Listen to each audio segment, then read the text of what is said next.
Hi, I'm Nancy.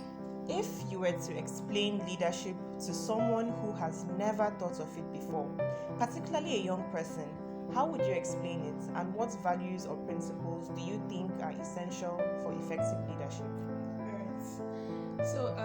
For leadership to a person that has never heard of it before, I would say it's like holding a person's hand, taking the person to the edge of a river, and showing the person what lies beyond that river.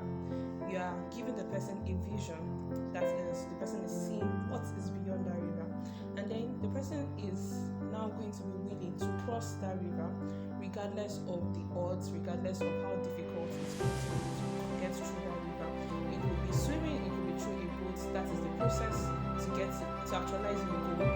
Is not what matters. What matters is getting to that vision, to getting to that goal. So you are making the person see it, you're making the person understand it. You're not forcing the person. That is, even if you are not there, if you are present, if you are absent, the person is still willing to get the other side of the river. So the values that are important, we have empathy, we have resilience, and we have communication skills. Empathy, because in leadership, a leader needs to understand the followers' view. You need to know when the person is pain, when the person is happy. You need to feel what the person feels.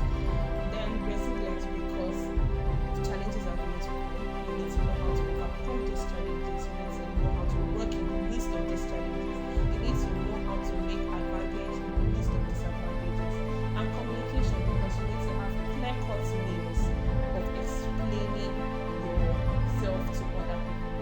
Now, emphasizing on empathy is because you can be in the midst of a project and somebody is telling you, oh, your mental health is breaking down. It's not the time for you to start saying, why is your mental health breaking down at this point? It is the time for you to think of how can I work around it and how can I prevent this from happening next time. Working in terms that suits my followers, my team members, and making sure that they work in a better environment and they are okay and happy with the means of working. So as a leader, you need to have these three skills and know how to maximize it for best leadership. Stay tuned, guys.